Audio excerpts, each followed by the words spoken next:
Bendito sea el Señor, Dios les bendiga a todos. Hermanos, les saludo en el amor de Jesús.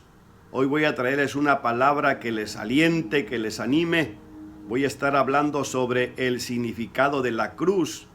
El Evangelio de Lucas, el capítulo 9, el versículo 23 nos dice la palabra. Y Jesús decía a todos: si alguno quiere venir en pos de mí, niéguese a sí mismo, tome su cruz cada día y sígame. Padre que estás en el cielo, bendícenos a todos con tu palabra, te lo ruego, Señor, en el nombre de nuestro Salvador Jesucristo.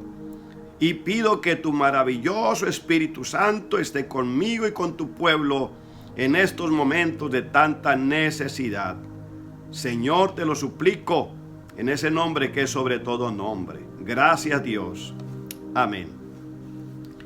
Hermanos, lo que significaba la cruz en ese tiempo: todo aquel que era colgado en un madero, que era muerto en una cruz, era considerado un homicida, un ladrón, un maldito, un malhechor, lo peor de la sociedad. Una muerte de vergüenza. Pero también era una muerte muy dolorosa. Tenía que ser una muerte pública para que todos vieran a ese delincuente, a ese malhechor. Y la verdad es que todos los que estaban presentes cuando Cristo murió en la cruz, esa gran multitud no deseaban que Cristo viviera, ellos deseaban que Cristo muriera. ¿Se acuerdan que aquella ocasión que Pilato decía: ¿qué haré con Jesús llamado el Cristo? Y ellos dijeron: fuera con Jesús, crucifícale, crucifícale, y lo repetían varias ocasiones. Esa gente que estaba ahí, o sea, Jesús estaba rodeado de personas que deseaban que se muriera, mas aparte también le injuriaban, le insultaban, le hacían burla y le decían: si eres hijo de Dios, bájate de esa cruz.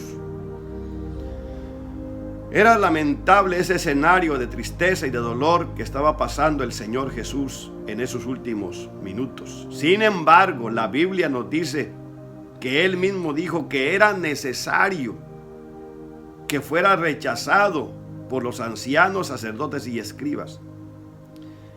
Este grupo, este séquito de líderes, eran los que tenían que haberlo recibido, reconocido como el Mesías, ya que él era un rabino, un judío verdadero, pero aparte era el Mesías, el Hijo de Dios. Pero no tuvieron esa revelación. Gracias a Dios que hoy tenemos la revelación por el Espíritu Santo. Pero ellos no, por eso lo crucificaron. Pero la muerte que le dieron a Jesús fue la muerte más terrible y más vergonzosa que podía haber tenido. Él era el ser más inocente, el ser más bueno y más perfecto y más santo. Sin embargo, como no encontraron culpa, delito, ni palabra alguna en la cual podían acusarle, ellos buscaron testigos falsos para que testificaran contra él y poderlo encontrar culpable. Jesús dice aquí: era necesario que estas cosas pasaran. Él sabía y por eso asumió la responsabilidad. Aun cuando los soldados fueron a arrestarlo, dice la palabra que Pedro sacó la espada para defenderlo, como era natural. Pero dice la Biblia que Jesús le dijo: mete tu espada. Si yo quisiera, le diría a mi Padre que enviara legiones de ángeles para que me ayudara. Pero no lo hizo porque era necesario. Y él sabía, porque cuando oró en el Getsemaní, le decía: Padre, si es posible, pasa de mí esta copa, pero que no se haga mi voluntad, sino la tuya. Hermanos, ¿por qué era necesario que Jesús llegara a la cruz? Porque si no llega a la cruz, no se cumple la palabra y no se llega a cabo el acto redentor por el mundo. Jesús le dijo a Nicodemo que era necesario que el Hijo del Hombre fuera levantado, así como Moisés levantó la serpiente en el desierto. Así también el Hijo del Hombre, que era él, fuera levantado para que todo aquel que en él cree no se pierda, mas tenga la vida eterna. Y Jesús fue levantado para exhibirlo públicamente. Pero ahí, donde estaba sufriendo, donde estaba muriendo, donde estaba siendo vituperado, burlado, señalado como un pecador, también ahí estaba siendo levantado en un acto de victoria para salvación de los hombres. Mientras literalmente se levantaba como un pecador, espiritualmente se levantaba como un victorioso, porque ahí dice la palabra que el Señor Dios Padre cargó en él el pecado de todos nosotros, y ahí llevó los pecados el Señor en la cruz del Calvario. También venció el pecado, venció la muerte, mientras era levantado como un culpable, como un maldito, era levantado también como un gran vencedor, como un gran victorioso. Por eso es que era necesario. Si Cristo no hubiera muerto por nosotros, el mundo estaría perdido sin fe y sin esperanza. Pero gracias a Jesús, que dio su vida por nosotros, y hoy gracias a Él somos salvos, y el mundo tiene la oportunidad de salvación. Así como era necesario que Jesús padeciera en la cruz, también así es necesario que todo aquel que viene a Jesús tome su cruz cada día y le siga.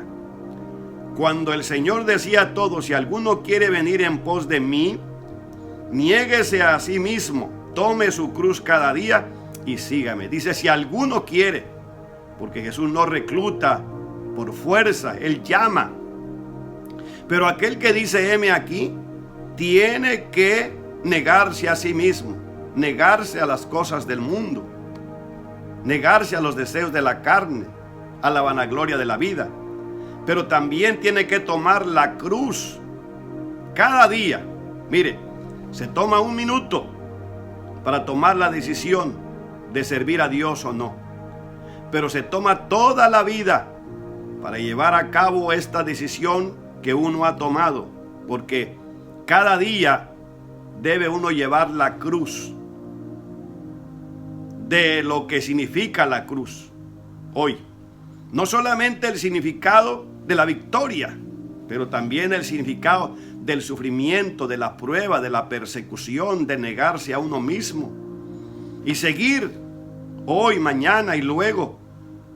Hoy comienzo con mi decisión, pero seguiré con la cruz hasta el día que Cristo venga. La iglesia del Nuevo Testamento parece que se vieron desalentados un poco, o no sé cuánto, por las pruebas y las tribulaciones que les estaban viniendo por causa de servirle al Señor. Los judíos persiguieron, los fariseos, los religiosos persiguieron a la iglesia en un principio. Luego dice la palabra que Pablo anima a los hermanos en el capítulo 14 de Hechos, versículo 22. Dice: confirmando los ánimos de los discípulos y exhortándoles a que permaneciesen en la fe, y diciéndoles: es necesario que a través de muchas tribulaciones entremos en el reino de Dios. Parece ser que cuando nos acercamos a Cristo, pues pensamos que se acabaron las pruebas, todo será fácil, porque queremos que sea así. Y hay otros que nos dicen que es así, que se acaban los sufrimientos. Pero aquí comienzan las persecuciones, ya no por delincuente, ya no por ladrón, por malhechor, ahora por causa de ser bueno, de ser recto, de ser temeroso, de vivir una vida piadosa, de seguir a Cristo. Y por causa de Cristo somos perseguidos, vituperados, burlados. ¿Cuántas cosas vienen por causa del Evangelio? Y a veces traen desaliento a la vida del cristiano, como estos hermanos. Pablo les dice, les exhorta: anímense, hermanos, permanezcan en la fe, no se rindan, no desmayen. Es necesario esto, eso que están pasando, es necesario, porque es necesario que a través de pruebas y tribulaciones entremos en el reino de los cielos. Por eso la Biblia nos habla en primera de Pedro escribiéndole a los hermanos también. Vamos a leer una escritura ahí en primera de Pedro 4:12.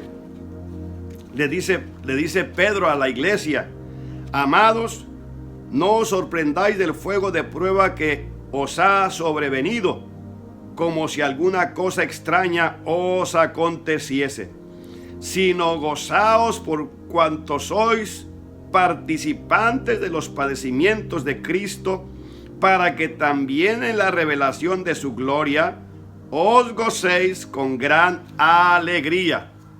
Hermanos, les dice, no se sorprendan, esto es parte de la vida del cristiano. Soporten. Dice la palabra, no es extraño, esto lo han pasado los hermanos en todo el mundo. En todas las épocas, todos los cristianos han pasado por muchas pruebas y tribulaciones para entrar en el reino de los cielos. Más bien le dice, sino gozaos por cuanto sois participantes de los padecimientos de Cristo. Esto es lo que significa la cruz. Los padecimientos de Cristo. Y dice aquí, gocémonos, gócense, porque también si nos sometemos a lo que Dios nos dice en su palabra, si somos obedientes y aceptamos estas pruebas, no renegamos, entonces dice aquí que también en la revelación de su gloria os gocéis con gran alegría.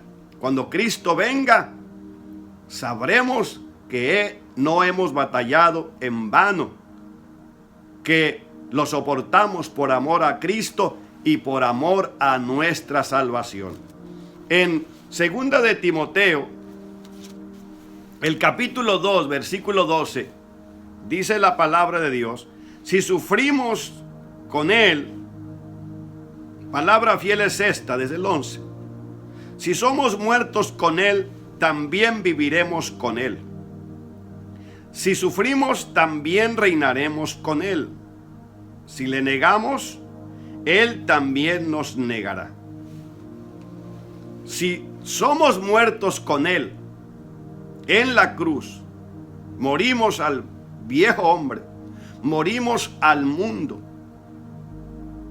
es decir, negarnos a nosotros mismos, entonces también viviremos con Él.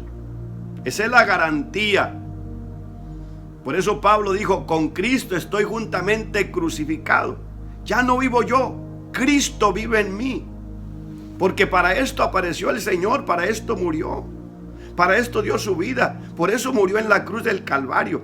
Para los que vivimos, ya no vivamos para nosotros, para satisfacer los deseos de la carne, para seguir las corrientes del mundo, no, porque nos hemos negado a nosotros mismos. Dice que para esto murió, para que vivamos para Él, no para nosotros, sino para aquel que murió y resucitó por nosotros.